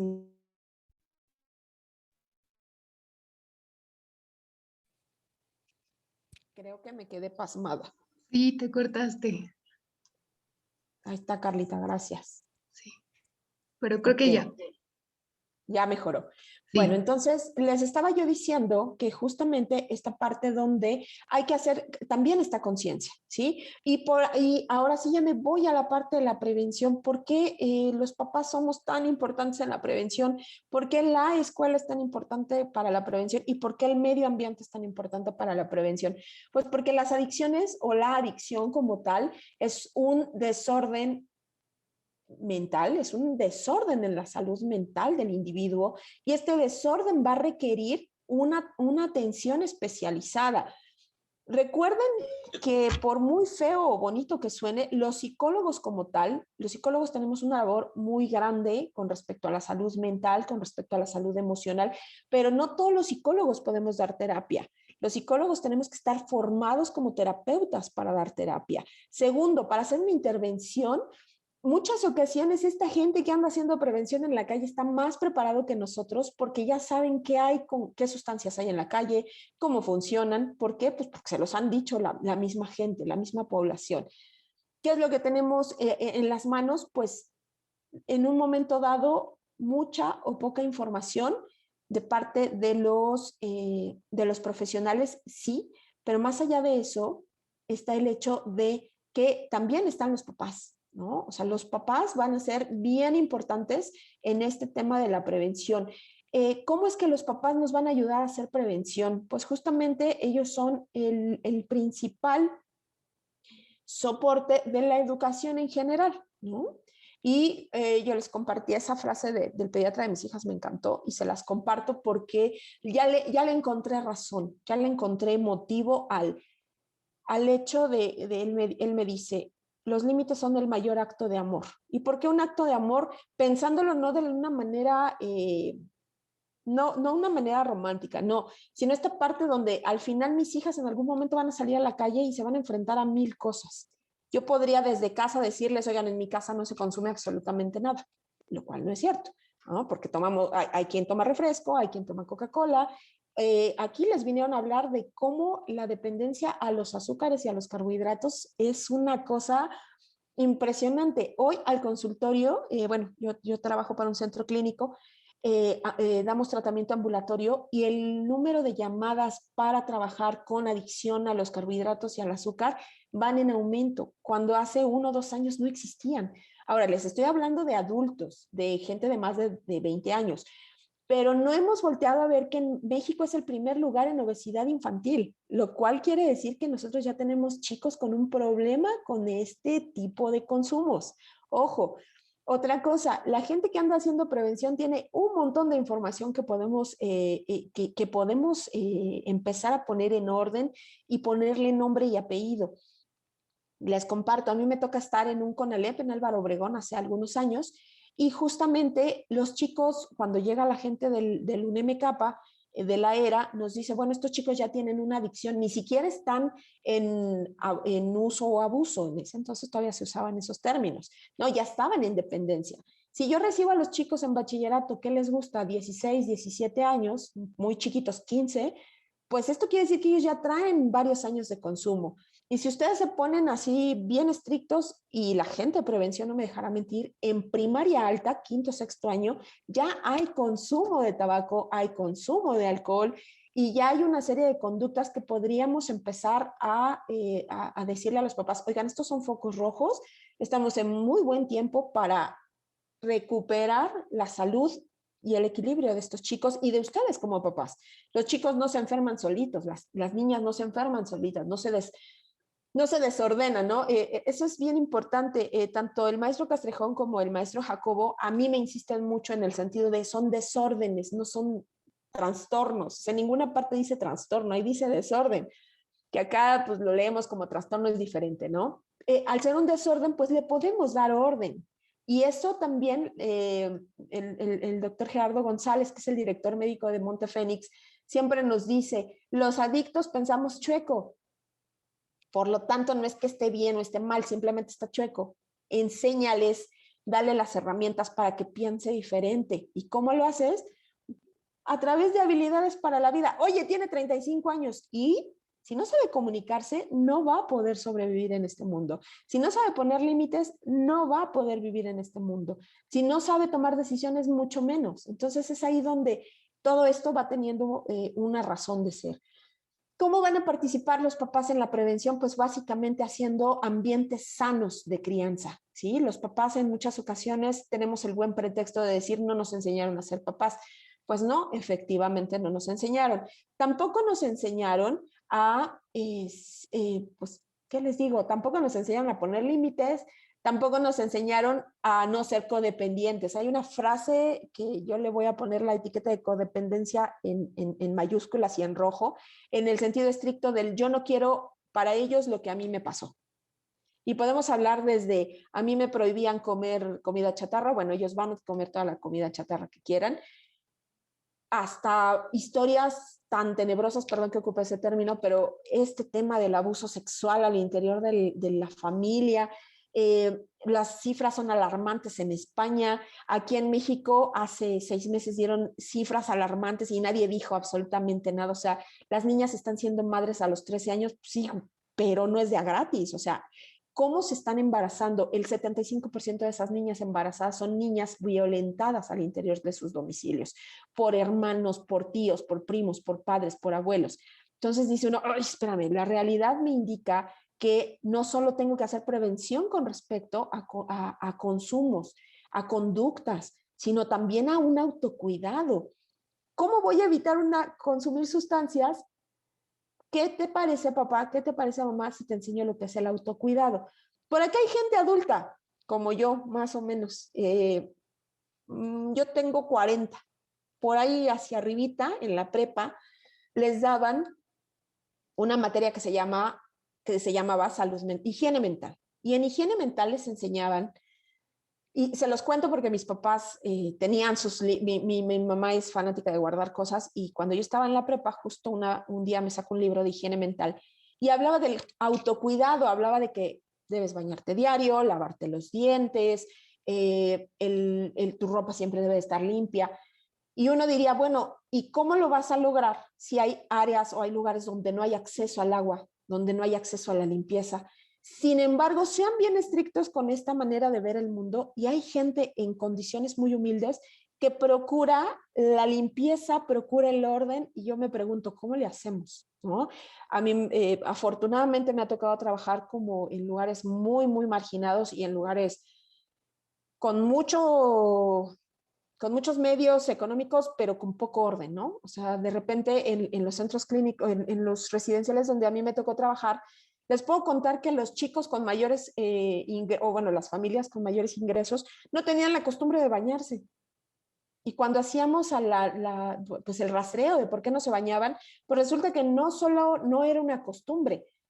Segundo, no solo los papás no se habían dado cuenta. Tercero, en algunos casos ya era un síntoma psicótico. Recuerden que este tema de la falta de higiene se revisa en el examen mental, y aunque no somos psiquiatras ni tenemos psiquiatras en Reintegra, es parte del examen mental que hacemos los psicólogos. Así es que de repente ver a un chico con poca higiene, ok, hay que rastrearlo con toda con toda la sensibilidad posible, si es por una condición social o una condición de que acá ya no me está funcionando el juicio. Los dientes, el cambio de ropa, o sea, hay tantas cosas que ver. Y cuando yo retomo este tema de la higiene mental, yo les decía a los usuarios en estos centros, yo les decía, es que es tan importante que te acuerdes que te tienes que bañar, tanto como saber que hoy es viernes.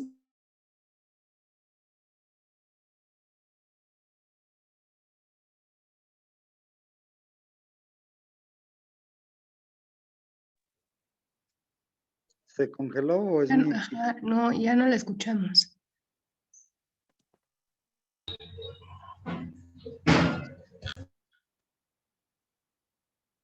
Está apagado tu micrófono, maestra. Ay, gracias. Me gustan estas voces que me dicen, está apagado tu micrófono, gracias. Es que me salí un momento de la red. Este tipo de cosas pueden ser tan sensibles, pero es parte de lo que les vamos a hablar a los papás cuando hagamos prevención, ¿no? Oye, papá, oye, mamá, ¿qué te toca hacer? Una crianza positiva. Tengo, y ojalá puedan ir a platicar con nosotros en algún momento, tengo una muy buena amiga, ella es doctora en neurociencias, y justamente ella me decía cuando hablábamos de crianza positiva, me dice, es el único modelo de crianza que hay, Vane. Hay muchos modelos. Aquí en México se está tratando de explotar la crianza positiva a raíz de que la ONU la toma como una de las pautas para la crianza de niños y niñas, para tener una salud física y mental. Acuérdense que ahora este tema de juntar mente con cuerpo se nos ocurrió como algo muy novedoso, ¿no? Esto siempre también tiene que ver desde dónde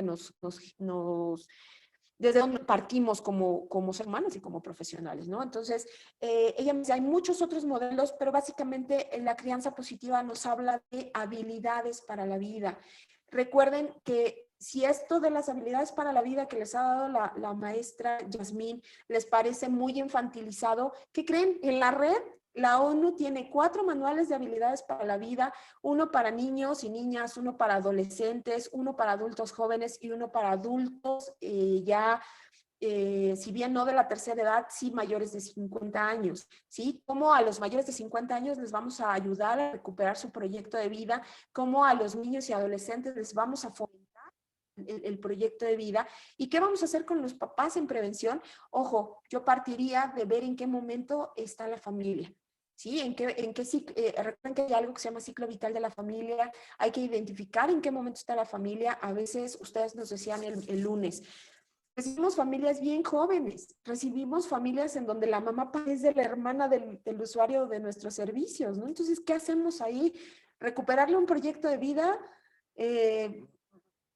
hacerle, ¿qué hago ahí? ¿Qué pauta puso ahí? ¿No? Y justamente las principales, recuerden que las principales son comunicación asertiva y límites. Si los límites y las reglas están claros, vamos a poder identificar quiénes somos, cómo somos y hacia dónde vamos. En términos concretos, ojo, yo les estoy hablando de pura teoría.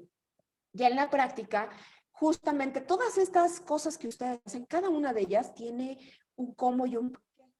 Por ejemplo, en los talleres, el paso A es recibir tu material, el paso B es recibir las indicaciones, el paso 3 es elaborar lo que vamos a hacer, el paso 4 es entregarlo. Y a veces, no sé si les ha pasado, los chicos ya no tienen la capacidad para seguir indicaciones, ni siquiera para escucharlas, mucho menos para seguirlas. Y justo ahí es donde nosotros vamos a empezar a rehabilitar, habilitar a los usuarios. Ojo, ¿cómo? Primero escuchamos y después actuamos, porque acuérdense que la mayoría de los usuarios de sustancias somos impulsivos. Entonces, pues, primero actuamos y después escuchamos, o primero actuamos y hasta el final vemos las consecuencias y es cuando ya hacemos una reflexión. ¿Cómo dar psicoeducación a los papás acerca de las adicciones? Recuerden que hay pautas internacionales de prevención en donde 2 puntos importantes son: el primero, no mostrar imágenes de personas en consumo. Segundo, mostrar imágenes de personas ya con condiciones de afectación por el consumo. Ojo, eso es bien importante. Hace poquito salió una campaña de CONADIC donde mostraba justamente estos 2 elementos, ¿no? Y fue muy criticada en redes porque justamente algo que nos dice también la doctora Nora Volkov en esta plática el día martes es: el estigma daña igual que el maltrato, daña igual que la pobreza. Nosotros ya llegamos con una carga importante porque ya estoy en Reintegra. ¿Por qué estoy en Reintegra? Pues porque presenté una conducta disruptiva. Ya una conducta disruptiva me da una etiqueta. Yo, usuario de tus servicios, y tú, quien me estás brindando este acompañamiento, tenemos un gran trabajo que hacer junto con la familia que me acompaña, que es desestigmatizar este tema. Ya se hizo, ya estoy viviendo las consecuencias. ¿Qué sigue para evitar que esto siga pues reproduciéndose, ¿no? Porque finalmente esto se va a generar en mayores conflictos si no logramos encuadrar al usuario en el sentido de: mira, estas son tus habilidades, estas son tus opciones a corto, mediano y largo plazo, y podemos generar un nuevo proyecto de vida. De todo esto que les estoy contando, ¿qué les hace? ¿Algo de esto les hace sentido con los papás? ¿Algo de esto les hace sentido con la prevención? ¿Les suena a prevención a la gente que ya lo está haciendo? Sí.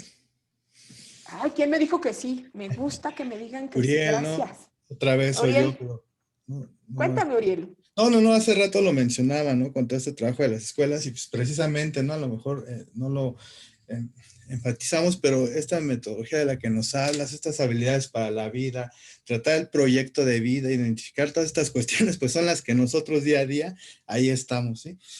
En las aulas, llevando, bueno, ahorita en lo virtual, ¿no? En la comunidad también, fortaleciendo, buscando las maneras de fortalecer ese trabajo integral con las madres, padres, los profesores. Ahorita pues, tenemos ahí a las mamás, a los papás siempre, desde que están peinando a los hijos, desde que les están diciendo, oye, acá. Entonces ahí ya en las aulas, en lo presencial era difícil lograr eso. Porque pues tan solo para que fueran o tuviéramos que reunirnos con los padres les tenían que decir que era una firma de boletas o cosas así, y ahorita no, ahorita ya es algo, o sea, que están haciendo, que se está dando naturalmente bajo esta modalidad y pues bueno, solo era eso, ¿no? Resaltar estos comentarios que tienes y pues que nosotros estamos muy, muy guiados por ello también.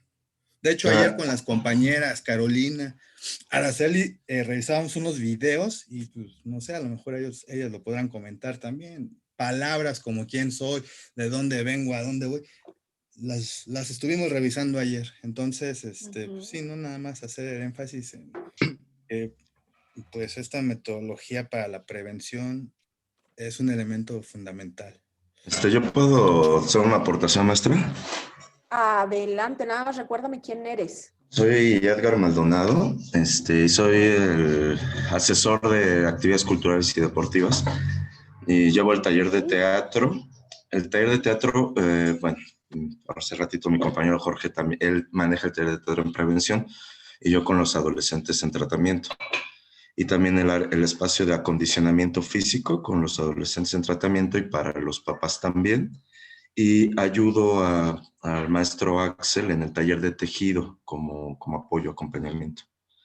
Y bueno, también, o sea, ¿Ya sí me tienes quedé... 10 años. No, 10 en tu calificación final, porque todo esto que haces, esto del teatro es, les voy a mandar, yo lo voy a leer mucho, digo, ahí se los voy a dejar en la memoria del curso, pero el teatro tiene una función rehabilitadora en los pacientes con desórdenes mentales que está maravilloso.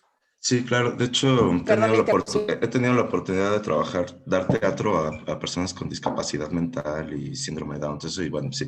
Pero lo que voy es de que sí, me cayó pensando porque la pregunta iba dirigida en cómo se dan estas cuestiones de la codependencia y de los vínculos con la familia. Yo no trabajo en estos espacios con la familia directamente. Sí le doy a los papás el espacio de acondicionamiento físico.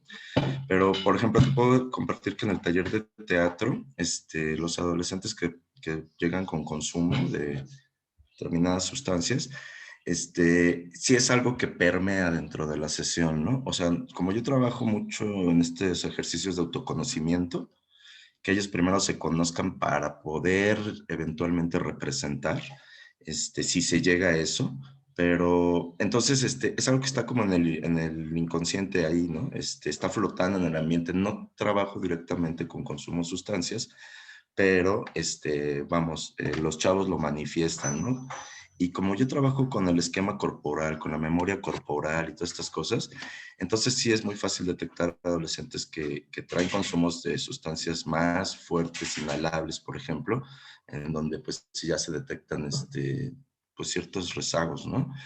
A lo que voy es de que como no me ocupa a mí atender el consumo directamente, y tampoco es tanto como una cuestión de prevención, sino que chicos que ya traen consumo entran a estos espacios, yo lo que trato es como de que puedan visualizar otras maneras, otras formas, a través de la experiencia, a través de las experiencias que se dan en la clase, cuando los adolescentes rompen sus propios límites, cuando logran metas, cuando se enfrentan a miedos y se insuflan de valor y los vencen, y es cuando yo les digo, mira, pues es posible que ciertas sustancias te puedan dar satisfacciones, porque al principio pues las sustancias son agradables, por eso las consumen, pero fíjate cómo esta experiencia te puede dar lo mismo, similar o más potente que la misma sustancia, ¿no?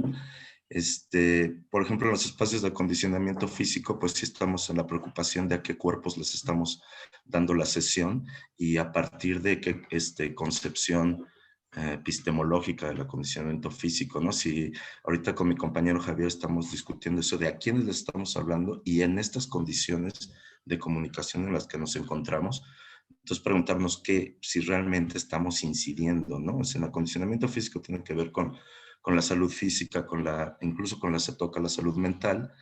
Entonces, pues yo algo que sí tengo claro es que es como una batalla a varios frentes y que cada uno desde su trinchera, ¿no? Entonces, desde varios espacios y con los compañeros profesionales podemos sí llegar a incidir. Y creo que los espacios de teatro, acondicionamiento físico sirven para reflejar, para ver, ¿no? para ver, para informar al compañero especialista y empezar a tomar acciones, ¿no? En el taller de tejido, pues son con adolescentes que están en internamiento, ¿no? Y aquí le apostamos al desarrollo de habilidades, ¿no? Psicosociales. Entonces, en eso nos centramos utilizando los medios expresivos del tejido, ¿no? Que sí lo visualizamos nosotros como un arte, ¿no? Como de la parte de un bracito de la plástica, ¿no? Entonces, pues eso está más interesante porque ahí los chavos plasman a nivel simbólico, en formas, en figuras, su mundo, ¿no? Y sí está relacionado con pues, la marihuana, con la pistola, con la suástica, con los demonios, los fantasmas, etcétera. Y nosotros lo que buscamos es cómo resignificar un poco eso. Ciertamente, pues los adolescentes que están en internamiento no tienen acceso a los consumos, pero sí vienen ya con ¿cómo se dice? Pues ya un periodo de abstinencia, ¿no? Entonces es algo que está como ahí latente. A mí me parece que en estos espacios de donde se hacen estos diagnósticos y después ya se atiende de manera especializada en internamiento, creo que hay más chance de poder lograr cambios. Y bueno, esa es así como mi aportación a grandes rasgos. Gracias. Muchísimas gracias, Edgar. En realidad, esta parte de la arteterapia en adicciones tiene un montón, pero un Exacto, montón de arteterapia, literatura que exacto. leer. Sí, o sea, todo lo que haces, bien dices tú, esta parte de la plástica donde toda la agresión, el dolor, todas estas emociones, que, ojo, también ustedes hacen una labor bien importante, todos ustedes validan emociones. Como papás, es no llores, no agarres, ¿no? O sea, esto es como no sé, a veces las redes sociales son buenas para algunas cosas. Y esta parte donde a los papás nos ponen a reflexionar de, ¿me llamo no o me llamo como me pusiste, ¿no? Porque para todo es no, no, no, no, no. ¿En qué momento me vas a decir sí? ¿Y en qué momento me vas a decir, vente, vamos? ¿No? Y eso es algo de lo que vamos a reflexionar con las familias cuando hagamos prevención. La prohibición no es no es una pauta para seguir en adicciones, ¿sí? Si nos vamos a lo macro, la prohibición del consumo de sustancias lo único que hace es magnificar los consumos, sí, en ciertos aspectos. En lo micro, en la familia, acá en nosotros, la prohibición sin un sentido no tiene cabida en la educación, en la habilitación de un humanito para que sea un ser humano más hábil para enfrentarse al mundo, ¿no? Y esta parte de la arteterapia, ojalá lo pudiéramos llevar a más lugares. Vuelvo a insistir en esta parte lúdica, en esta parte donde pues los estudiosos nos lo dicen, ¿no? El dolor, el estigma, las agresiones, todo esto impactan en el cerebro. Para mí que es bien importante ver cómo está tu cerebro antes de ver otras cosas. Digo, wow, qué impresión que el hecho de que no comas, que el hecho de que no te abracen, que el hecho de que nadie te haga caso, el hecho de que te buleen, te convierte en una bomba de tiempo, ¿no? Entonces, todas estas cosas que me están ayudando ustedes a reflexionar complementan todo lo que yo leo y leí para esto, ¿no? Finalmente, yo les decía, a mí la prevención no me gusta porque es bien complicada y sus compañeros de prevención no me dejarán mentir. Eso de tocar la puerta, de recibir papás, esta cosa que decía Edgar, ¿no? Edgar, o no fue Edgar, alguien antes de Edgar, decía, bueno, pues tengo que engañar a los papás y decirles que es una junta de firma de boletas para juntarlos y que estén ahí. O sea, llegó un momento en que en el CONALEP donde yo trabajé, era obligatorio estar en estas reuniones, si no, no había entrega de boletas. Y si no había entrega de boletas, pues no había trámites, ¿no? Entonces dices, oye, ¿por qué tengo que estarle diciendo a un adulto responsable que venga a una reunión? Bueno, pues así, ese tipo de trabajo es el que nosotros acá en Adicciones hacemos, ¿no?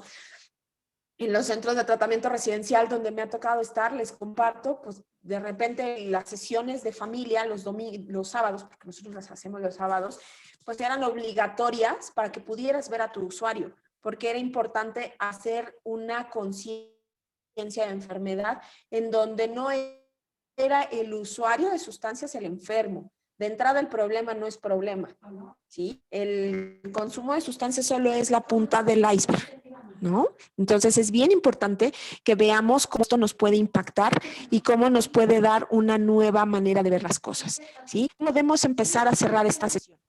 Escucho sus comentarios.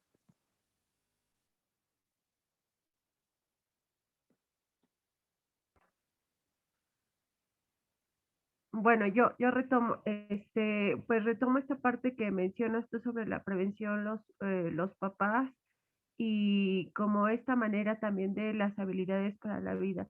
Si bien nosotros hacemos prevención y vamos a la escuela, el proceso no nada más es como muy corto, ¿no? Este proceso lleva a través de un año y a través de microtalleres que son 5, pues se van fortaleciendo estas habilidades como el pensamiento creativo, la comunicación asertiva, el manejo de emociones, el trabajo en equipo. Entonces creo que por ahí nosotros vamos trabajando bien con los niños y por eso, bueno, a mí me encanta esta parte de la prevención, ¿no? Porque si a pesar de que los papás les cuesta más trabajo, haces el impacto desde los niños y se va haciendo el efecto onda con ellos, ¿no? Afortunadamente, esta vía Zoom nos ha permitido tener un mayor acercamiento, si bien no salen a cuadro, siempre están al pendiente de ellos. Entonces, eso permite que no están como tal en la sesión, pero se van apropiando de ellos y entonces se va haciendo este efecto onda y pues igual, ¿no? Van poniendo les da clic y se dan cuenta que pues eh, puede haber otro impacto en ellos y puede haber una mejora, ¿no? Desde que ellos tenían esta parte de decir no, no, no, o decirle a los niños, no digas que estás bien o que estás mal, en sus emociones, ¿no? Entonces nosotros llegamos, preguntamos, ¿cómo te sientes? A través de un ejercicio muy sencillo y decir, no se vale decir bien, no se vale decir mal, ¿cómo lo identificas, no? O también es permitido saber decir no. ¿Hasta qué punto el niño puede decir no para que su cuerpo o su integridad sea respetada, ¿no? Ese también es muy importante, ¿no? Que los niños tengan presente que existen una persona de confianza, que existen factores de protección y lo más importante es siempre estar prevenidos y tener estas como antenitas a las sensaciones que les genera, ya sea de nerviosismo, de miedo, y que sobre todo ellos las expresen con alguien, ¿no? Que ellos puedan decir, sabes que no me gusta, sabes que, y esto tiene que ver con la toma de decisiones, ¿no? La toma de decisiones, la comunicación, y pues ahí se van hilando todo. A lo mejor son conceptos que nosotros, o palabras que nosotros vamos trabajando a lo largo de los talleres, pero ellos a través de sus acciones pueden irlas tomando y apropiándose de ellas. Sería todo. Y de autocuidado. Yo solamente pondría pues ahorita con mi comentario acerca del abuso al interior pues por la pandemia, vamos a echarle la culpa a la pandemia. Sí. O sea, España sacó hace unos meses un estudio, bueno, no un estudio, es una publicación, o sea, casos terribles donde las mamás están aterradas por la violencia. Ahorita voy, No quiero ser nada más 15 minutos. Ajá, no quiero ser grosera en este tema del género, pero de repente hay un texto donde dicen la mamá está muerta de miedo por la violencia, pero el niño está siendo abusado en las noches por el papá consensuado con la mamá. Entonces de repente dices, ¿qué está pasando? El autocuidado, ¿dónde se nos olvida, no? ¿Alguien más que par? Pues nada más yo como comentario final, ahorita de aquí es, pues yo estoy viendo mucho la importancia del tratamiento multidisciplinario, ¿no? Bien como tú lo estabas reflejando hace rato, pues ahorita que indagaste, a ver, ¿cuáles son psicólogos, trabajadores sociales, teatro, o sea, la importancia, ¿no? De tener un tratamiento multidisciplinario para también tener un catálogo de actividades, no solo al adolescente, como ahorita también lo dijiste, a la misma familia, que pueda hacer este vínculo, que pueda tener este sentido con el tratamiento y que pueda haber de verdad transformaciones palpables, bien consolidadas por parte tanto de la familia como de los mismos usuarios, los adolescentes. Entonces es bien importante el tratamiento multidisciplinario y también creo que es muy importante el hecho de que nosotros, dependientemente del área en donde estemos, sea psicología, talleres, tejido, etcétera, etcétera, pues sí tener como este ojito clínico de detectar posible consumo de adicciones, ¿no? Muchas veces decimos, bueno, pues es que yo, incluso dentro del personal de Reintegra, hasta la gente misma de recepción, incluso que tenga este ojo clínico para detectar ciertas cosas de consumo en adolescentes y ver la manera de que podemos ayudarlos, pues es una de las primicias que tenemos que tener como pues como parte del equipo que tenemos contacto directa o indirectamente con este tipo de población.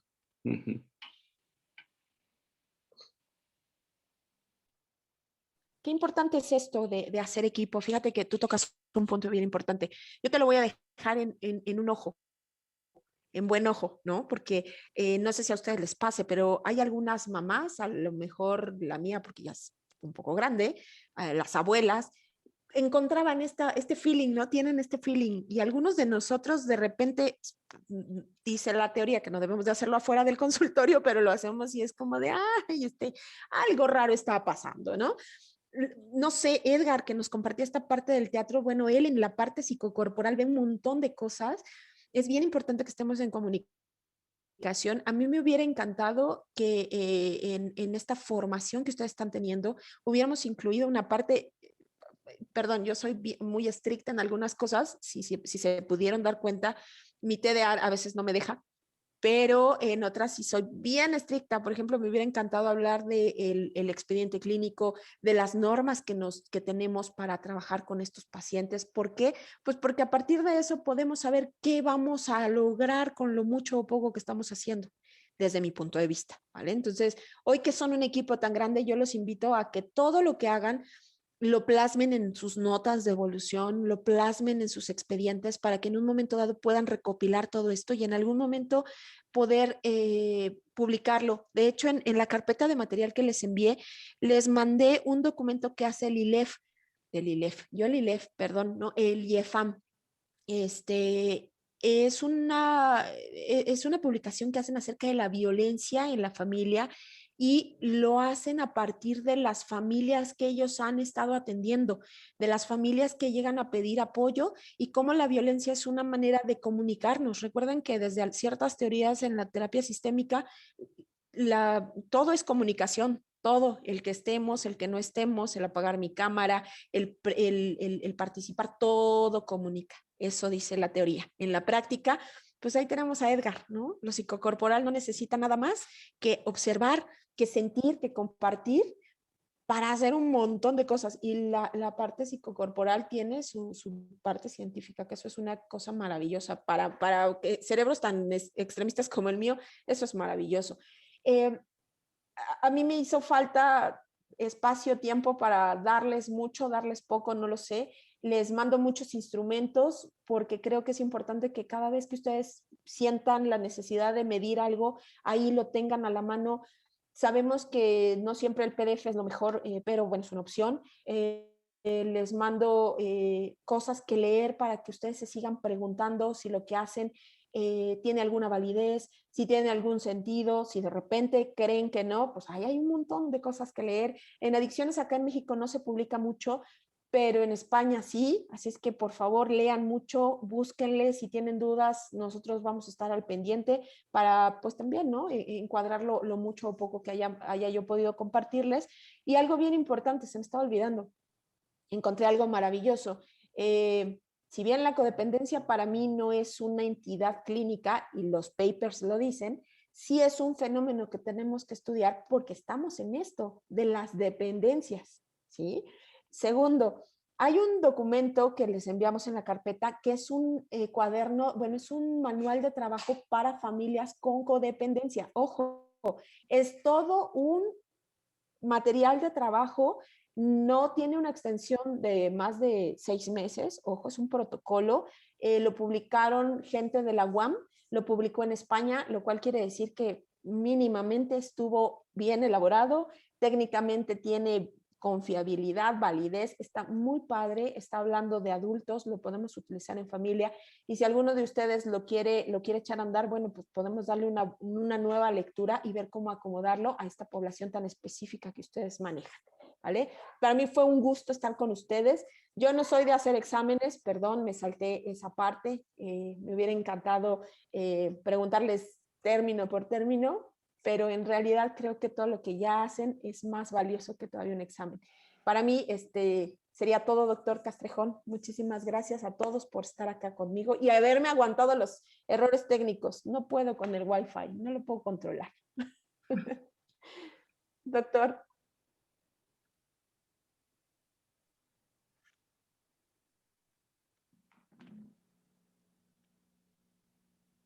Tiene cerrado su micrófono, maestro. Ay, no sé, es que yo no sé qué hay, ¿sabes? Ya, ahora sí me escuchan, ¿verdad? Sí, ya no.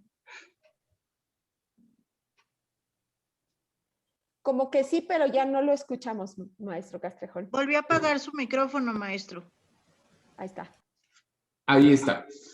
Escuchando a la maestra Laura Vanessa, ahorita me surge una idea que sería interesante, maestra Carla, que los equipos en las diferentes áreas se animaran a sistematizar algunos de estos instrumentos que escogieran y se fuera recopilando información, ¿por qué no? Y hay personas talentosas aquí en este equipo que hemos tenido oportunidad de escucharlas cuando hablan, que hubiera la posibilidad incluso de, una vez que tuviéramos cierto número de cuestionarios, hacer análisis estadísticos y, ¿por qué no?, que se animaran a publicarlo, a difundirlo, ¿no? Yo creo que tiene una riqueza ahí enorme con los pacientes que atienden, con las familias, que sería maravilloso que se animaran ustedes. Hay, digamos, hemos visto algunos docentes, la propia maestra Laura Vanessa, estoy seguro que también está Yasmín y yo, que podríamos asesorarlos, apoyarlos para la integración de estas posibles publicaciones. Anímense, creo que sería un resultado interesante de este proyecto. Bueno, cerremos si les parece y tendríamos ahí, y el control lo tiene la maestra Laura Vanessa, hagamos la evaluación final de esta sesión de hoy, cómo la sintieron. Para nosotros es muy importante su opinión. ¿Cómo la activo? Solamente un punto, perdón, antes de que se me olvide. Les voy a mandar el dato de la atención para las familias. Les comentaba que me falló el tema de la presentación, Doc, no la pude cargar, pero esta información se las voy a hacer llegar a través de correo.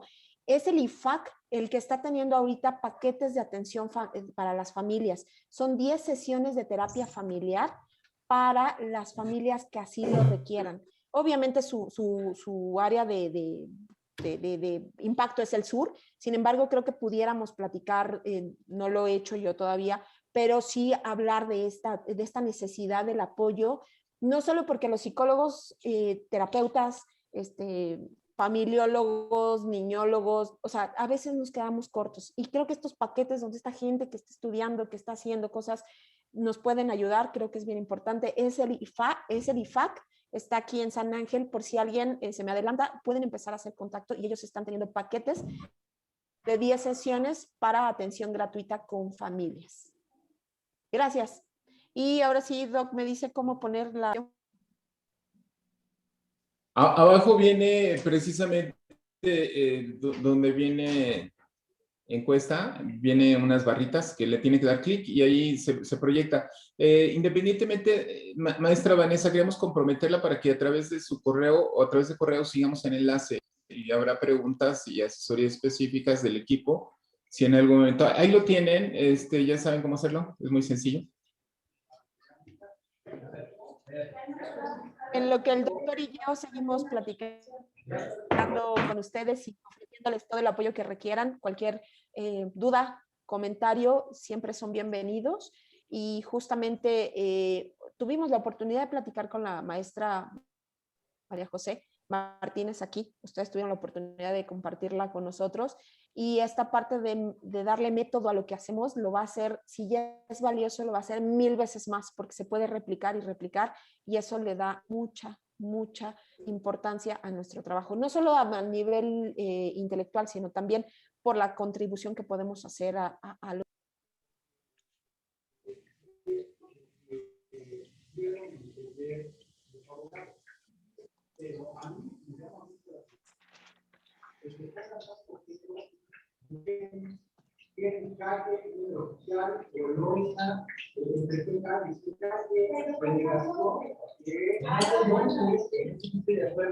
pero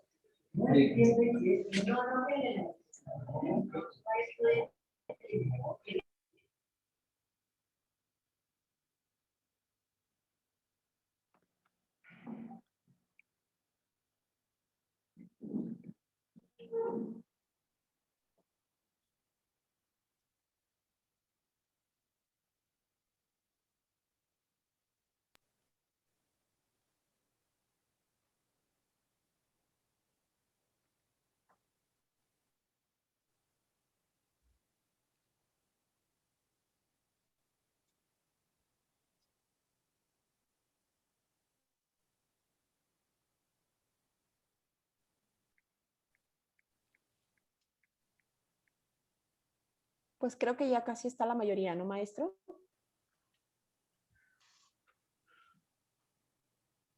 29 de 35, no, mentí, todavía me faltan 6.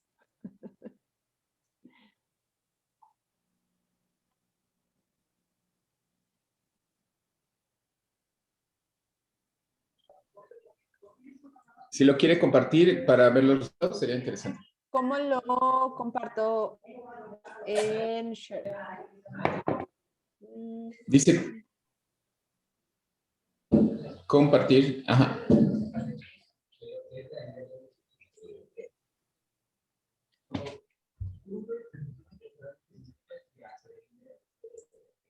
¿Esa, Doc?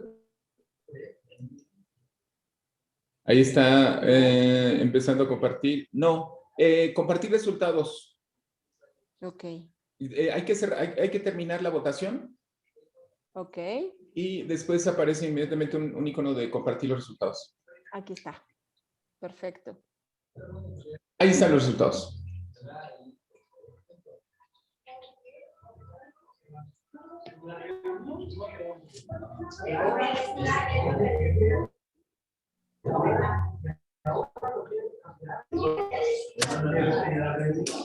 Correcto, estaríamos, ahí tiene los resultados, muy parecidos a los anteriores. Muchas gracias y estaremos en contacto el próximo lunes, si les parece. Y si quisiera decir algo, Carla, adelante. No, pues muchas gracias a la maestra Laura, estuvieron increíbles las clases y pues nada, pues nos llevamos pensando lo de poder hacer como una investigación, ¿no? Que también es importante de la clínica, ¿no? Justo no dejar de lado eso y como bien dice la maestra, contribuir desde pues nuestra trinchera también a otros programas, ¿no? Entonces, bueno, nos lo llevamos para pensar. Gracias, maestra. Correcto. Que tengan excelente fin de semana. Igualmente. Igualmente, gracias. Buen fin de semana a todos, gracias. Muchas gracias, hasta luego. Buen día. Buen día. Hasta luego, hasta el lunes. Hasta el lunes. Maestra Laura Vanessa, si quieren cerrar la grabación y con eso terminamos.